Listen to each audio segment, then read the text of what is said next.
Hello student. आज आज मैं बताऊंगा सेट थ्योरी। सेट क्या होता है? What is set? Set is a well defined collection of an object. ठीक है, हम कई बार सुनते हैं डिस्क्रीट मैथमेटिक्स में सेट क्या होता है। सेट होता है well defined collection of an object. अगर मैं सिर्फ कलेक्शन ऑफ एन ऑब्जेक्ट बोलूंगा तो वो गलत हो जाएगा। वो क्या होना चाहिए? वेल डिफाइंड होना चाहिए। ठीक है, जैसे मैं बोलूंगा स्टूडेंट ऑफ क्लास 9th, तो अभी भी ये डिफाइंड नहीं है कि क्लास 9 कौन से स्कूल का, कौन से कॉलेज का या कौन से स्टैंड यूनिवर्सिटी, वो हमें बताना है। ठीक है, तो ये क्या हो जाएगा? अभी भी ये वेल डिफाइंड नहीं है। जब तक ये वेल डिफाइंड नहीं रहेगा तब तक हम उसको सेट नहीं बोलेंगे। ठीक है, जैसे सेट ऑफ नंबर्स।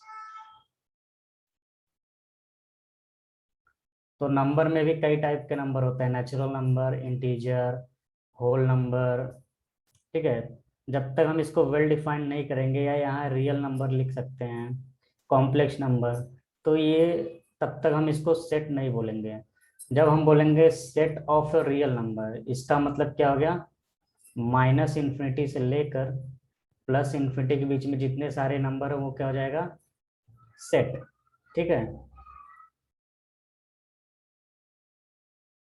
तो ये हमारा सेट हो जाएगा।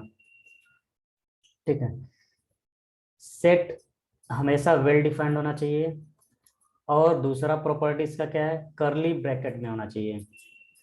ठीक है, जैसे लिस्ट देते हैं, जैसे कई सारे आइटम्स के लिस्ट हैं, जैसे item A, B, C, D and so on. तो ये जब हम लिस्टिंग करते हैं, ये क्या है? कलेक्शन ऑफ एन ऑब्जेक्ट है। इसको कॉमा देकर हम सेपरेट करते हैं। इसका मतलब ये पहला एलिमेंट है, ये दूसरा है, ये तीसरा है। और कोई भी सेट का रिप्रेजेंटेशन हमेशा कैपिटल लेटर में दिखाते हैं। जैसे एक सेट है ए, जिसके अंदर एलिमेंट्स क्या क्या हैं? Small A, small B, small C and so on. ठीक है, जैसे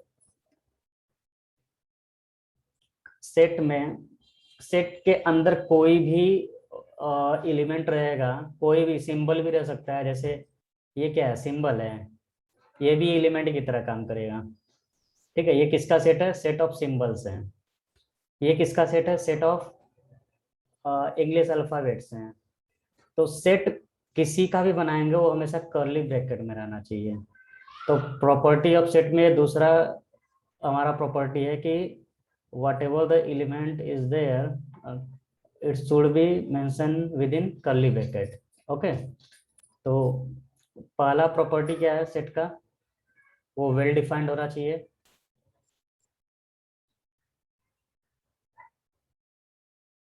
दूसरा क्या होना चाहिए?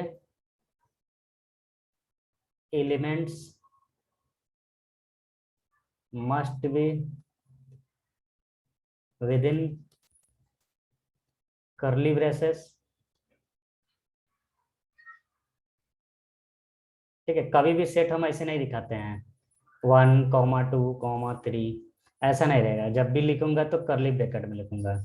कर्ली ब्रैकेट के अंदर लिखने से ये फायदा है, ये हमें पता चलेगा ये एलिमेंट है, पहला, या दूसरा, या तीसरा एलिमेंट। तीसरा ये होता है, ये अनऑर्डर्ड होते हैं। एलिमेंट्स आर अरेंज्ड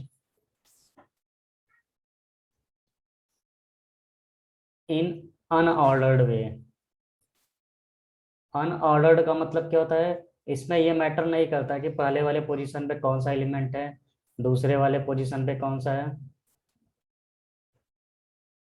ठीक है, जैसे एक सेट है ए, इसमें मान लो 3 एलिमेंट है, 1, 2, 3। अगर मैं इसको 2, 1, 3 भी लिखूंगा तभी भी ए का ही, ये हमेशा ए के इक्वल ही रहेगा। ठीक है, order doesn't matter in set. 3, 2, 1 लिखूंगा, स्टिल दिस इज ए। तो ए क्या होता है? अनऑर्डर्ड वे में रिप्रेजेंट कर सकता हूँ। ठीक है, तो सेट का ये तीसरा प्रॉपर्टी है। ठीक है, चौथा, एलिमेंट्स ऑफ ए सेट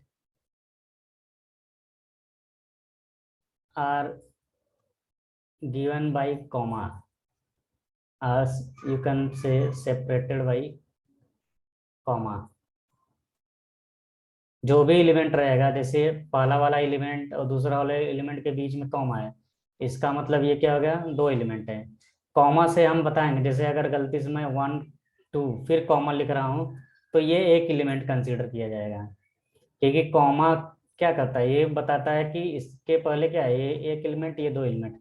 लेकिन अगर मैं इसको ऐसे लिख दूँ 1 2 3, तो अब हमारे पास तीन एलिमेंट हैं। Okay, separated by comma.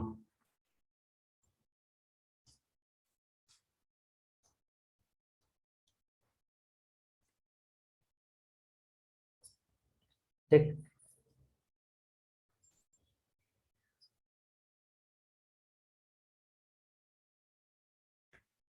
हमारा पांचवा प्रॉपर्टी है elements of sets of a set can not be repeated. इसका मतलब अगर कोई सेट के अंदर एक से ज्यादा एलिमेंट रिपीट हो रहे हैं, जैसे एक ही एलिमेंट कई बार आ रहे हैं, तो उसको हम एक ही बार लिखेंगे, जैसे वो ए बी सी फिर से ए आ गया। ठीक है, ए कई बार नहीं आएगा, चाहे जितना ए रहे उसको हम एक ही कंसिडर करेंगे। तो ये हो जाएगा A comma B comma C. अगर कोई पूछे what is the element of set in A, तो वैसे काउंट करोगे 1 2 3 4 5 6, और इसमें 3, तो element of set is represented by mod A. So 3 he consider किया जाए, क्योंकि ये तीन क्या, 3 ए रिपीटेड है, तो कितनी बार भी ये है इसको हम एक ही बार कंसिडर करेंगे। तो इसका एलिमेंट क्या हो जाएगा, number of element in set is 3 not 6। Okay, अब हम देखते हैं elements of set. Elements of a set, elements of a set क्या होता है, जैसे कोई सेट है ए, इसमें तीन एलिमेंट हैं, अंदर कोई भी लेटर रह सकता है, लेटर है, सिंबल है, कोई भी चीज है, वो एलिमेंट की तरह कंसिडर होगा। तो एलिमेंट को हमेशा कॉमा से सेपरेट करते हैं, पहली चीज। और जो भी एलिमेंट है, ठीक है, उसको मैं ऐसे लिखूंगा A belongs to E, this some symbol is called belongs to. तो इसका इसको मैं रीड क्या करूंगा, A belongs to big A, A belongs to big A. इसका मतलब क्या होगा, A is the element of, A is the element of big A. ठीक, अगर मैं गलती से ऐसे लिख दूं A is the element of A, तो इसका मतलब ये हो जाएगा कि जो ए है, बिग ए है, वो इसके अंदर रहेगा, कुछ भी रहे, लेकिन एक एलिमेंट इसका बिग ए रहना चाहिए। ठीक है, तो इसको बोलते हैं ए बिलोंग्स टू ए। अगर कोई एलिमेंट है इसके अंदर नहीं है, तो उसको हम बोलेंगे does not belongs to. Okay, जैसे इस सिंबल का मतलब क्या होगा, does not belong to, does not belong to. जैसे एक सेट है ए, उसमें है ए बी सी, सपोज मैं यहाँ डी ले लूँ, D does not belongs to A, correct है, क्योंकि डी तो इसमें है ही नहीं, इसलिए मैं इसको क्या लिखूंगा, D does not belongs to A, तो ये करेक्ट है।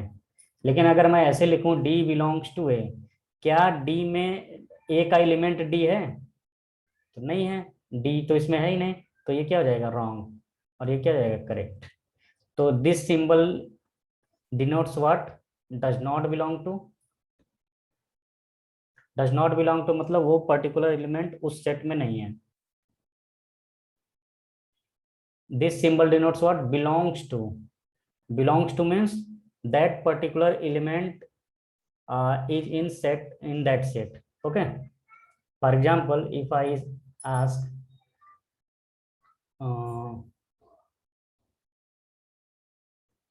एक सेट है ए, उसमें बहुत सारे नंबर है, इनफाइनाइट नंबर है, ठीक है, 1 2 3 4 5 6 एंड सो ऑन। अगर मैं पूछूं वन बिलोंग्स टू ए, क्या ये करेक्ट है? वन बिलोंग्स टू ए का मतलब क्या है? One is the element of A या एलिमेंट इन सेट ए, तो ये ट्रू है। One does not belong to A, इसका मतलब क्या हो गया? वन इज नॉट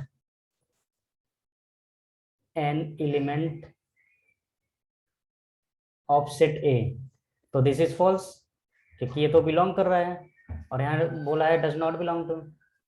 अब मैं यहाँ देख दूँ जीरो बिलोंग टू ए, इसका मतलब क्या है? Zero is the element of A, तो ये तो फॉल्स है, जीरो तो इसमें है ही नहीं। लेकिन अगर मैं ये लिख दूँ zero does not belong to A, तो इसका मतलब क्या है? Zero is not an element of A, ये हमारा ट्रू है। क्यों ट्रू है? क्योंकि जीरो तो इसमें है ही नहीं, इसलिए मैंने क्या लिखा? Zero does not belong to A. तो जो ये एलिमेंट होता है, जैसे इसमें कितने एलिमेंट हैं, काउंट नहीं कर सकते हैं, तो ये इनफाइनाइट एलिमेंट है इसमें। तो कभी भी मुझे number of element in a set बताना होगा, उसको बोलते हैं cardinality. Number of elements in a set is represented by mod A, and this mod is called cardinality of a set. So write the heading cardinality of set. What is cardinality of set? Cardinality of set means number of elements in a set. Okay, so number of element in a set is called cardinality. So mod A is what? Cardinality of a set. So cardinality of a set is represented by mod A. Mod means number of A, number of elements in A. Sometimes this is represented by n of A. तो या तो mod A से represent करें या number of elements in A, both are acceptable, दोनों ही सही है, ठीक है।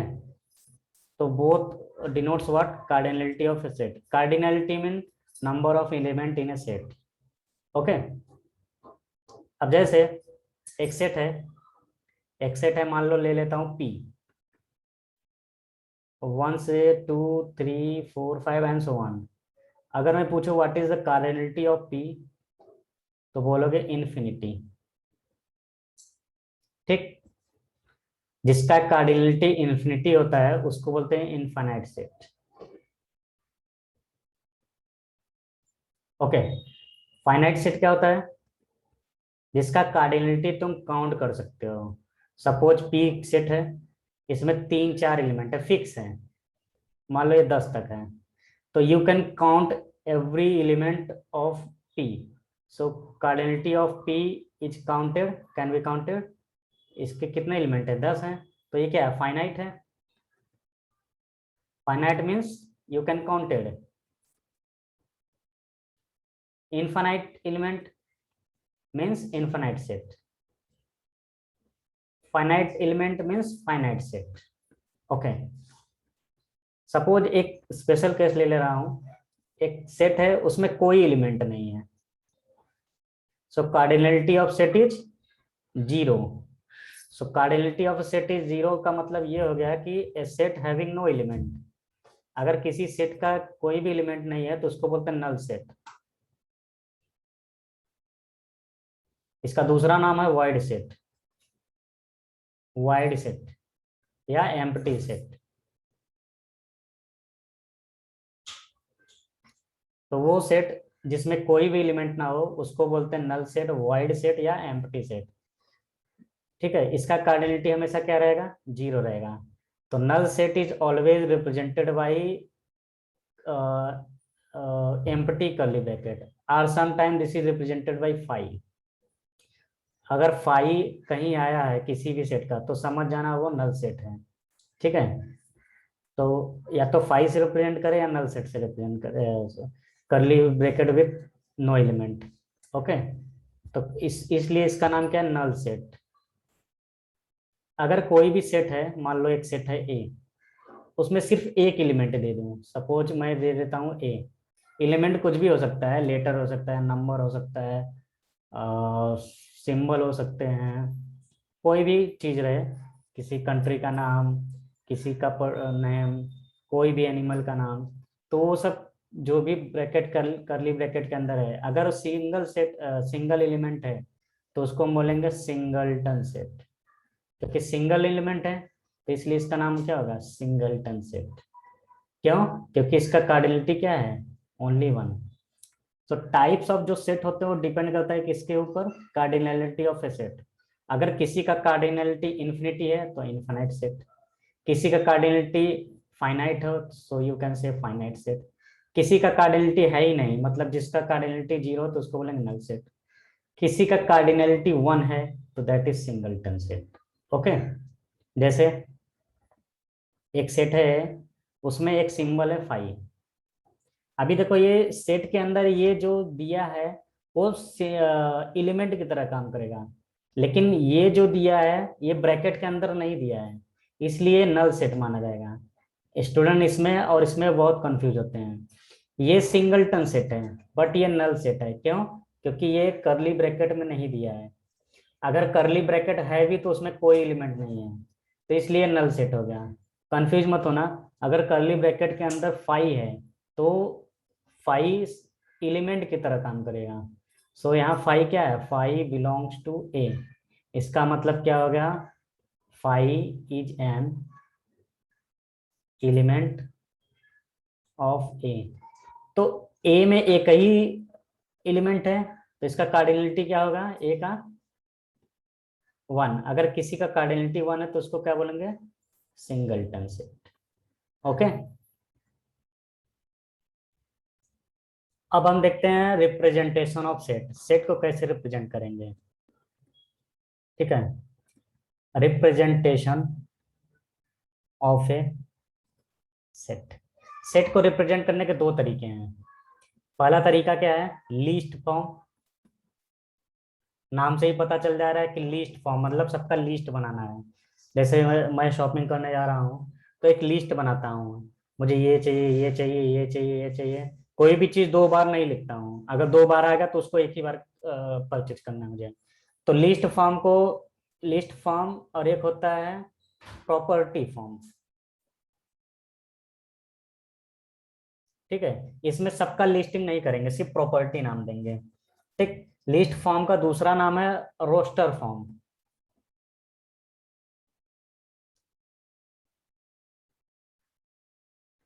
ठीक है, प्रॉपर्टी फॉर्म को बोलते हैं set builder form.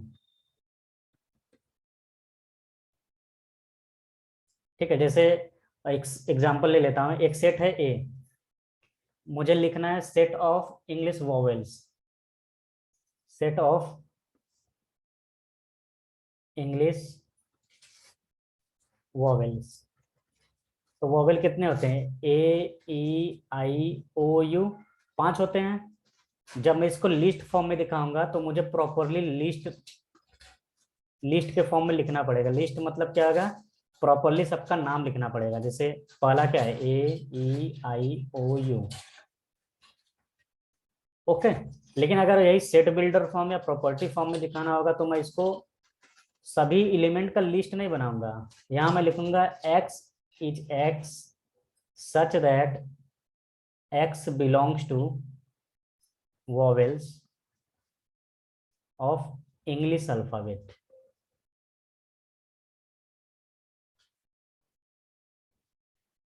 List form में एक्चुअल वैल्यू हम लिखते हैं कि एग्जैक्टली है क्या। सेट बिल्डर फॉर्म में सिर्फ हम मेंशन करते हैं कि उसका प्रॉपर्टी बताते हैं, हम एग्जैक्टली वही चीज नहीं लिखते हैं। ठीक है, इसमें हम बस डिनोट कर रहे हैं कि जो एक्स का वैल्यू है, एक्स का वैल्यू मतलब ये एक्स का वैल्यू है, कुछ भी लिखो यहाँ वो क्या होना चाहिए, वॉवेल्स ऑफ इंग्लिश अल्फाबेट होना चाहिए। ठीक, एक और एग्जांपल ले लेता हूँ। Root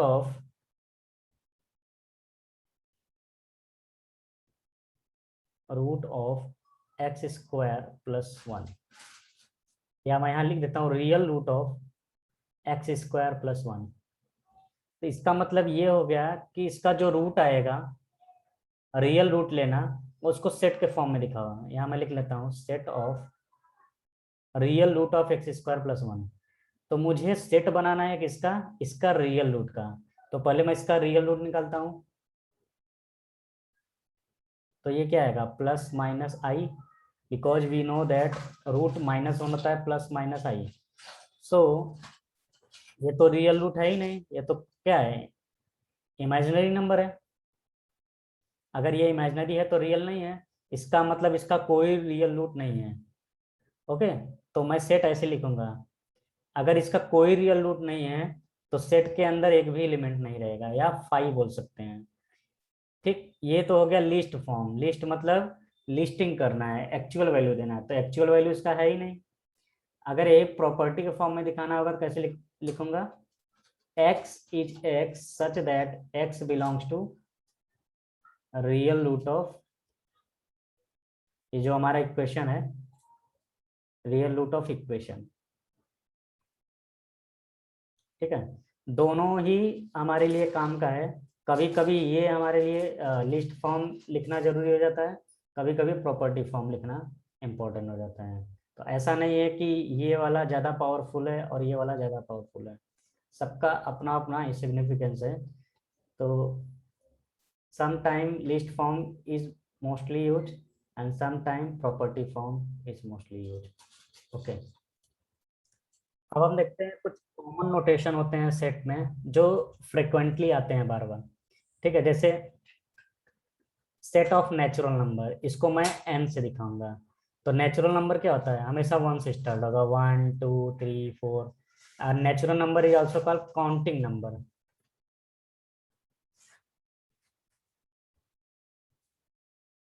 Okay, so all the counting numbers are natural number, and remember one thing, natural number always started from 1।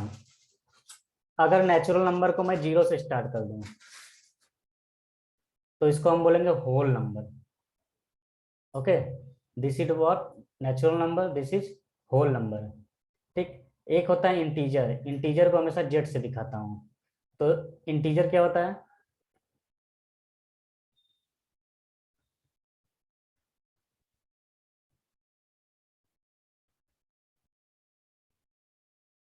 इसको बोलते हैं इंटीजर। इंटीजर का मतलब क्या है, all the number, all positive and negative with zero integer value are called set of integer। इसको बोलते हैं सेट ऑफ इंटीजर। अगर मैं z प्लस लिखूंगा तो इसका मतलब क्या होगा, पॉजिटिव इंटीजर लेना है, तो पॉजिटिव ऑलवेज स्टार्ट फ्रॉम 0, तो 0 से स्टार्ट करूंगा। अगर z माइनस में लूंगा तो ये ऑल नेगेटिव नंबर, तो नेगेटिव नंबर क्या होगा, -1 -2 -3 and so on. Okay, real number, real number क्या होता है, every number is real number. So real number क्या होता है, इसमें पॉइंट, रेशनल, इरेशनल, सभी नंबर क्या होता है रियल नंबर। रियल नंबर क्या होता है, माइनस इन्फिनिटी से लेकर प्लस इन्फिनिटी के बीच में जितने सारे नंबर है, including point, rational, irrational, every number are real number. ठीक है, तो ये जगह -3 -2 -1 0 1 2। अब जैसे ये क्वेश्चन आ सकता है कि जेड और आर क्या सेम सेम है क्या, नहीं सेम सेम नहीं है, क्योंकि रियल नंबर में पॉइंट भी आ जाएगा, जैसे 0.99, ये सब रियल नंबर आ जाएगा, लेकिन इधर पॉइंट वाला नंबर नहीं लेंगे, सिर्फ एग्जैक्ट वैल्यू लेंगे। तो रियल नंबर को हमेशा ऐसे दिखाता हूँ, माइनस इन्फिनिटी से प्लस इन्फिनिटी। ठीक है, ये रियल नंबर का रिप्रेजेंटेशन है। ये इंटरवल है, इंटरवल मतलब क्या हो गया, माइनस इन्फिनिटी से लेकर प्लस इन्फिनिटी के बीच में जितने सारे नंबर है वो सब रियल नंबर है। ठीक, अगर मैं रियल पॉजिटिव लिख दूं तो ये हो जाएगा all number from 0 to infinity. Or negative लिख दूं तो ये हो जाएगा माइनस इन्फिनिटी टू जीरो। ठीक, तो ये तो था real number, natural number, whole number, integer, real number. एक होता है rational number.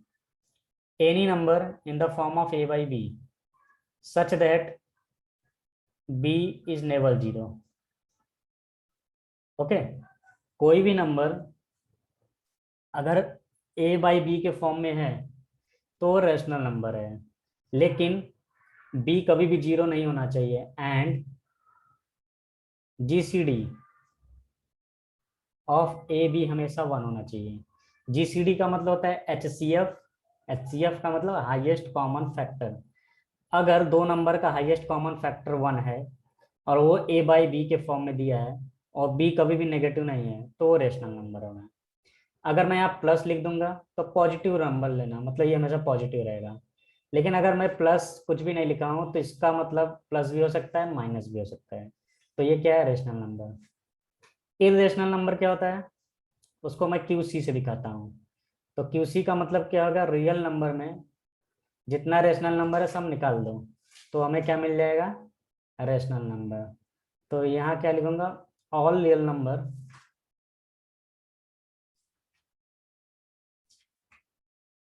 Accept rational number. तो सभी रियल नंबर लेने हैं लेकिन रेशनल नंबर को छोड़कर। ओके, ठीक। अब इसका नाम क्या है, नेचुरल नंबर। ठीक है, अब ऐसा नहीं है कि नेचुरल है तो आर्टिफिशियल भी होगा। ये नेचुरल है तो नेचुरल ही रहेगा, आर्टिफिशियल नंबर कोई नहीं होता है। Whole number, this is integer, set of integers. This is set of positive integers, set of negative integers, set of real number.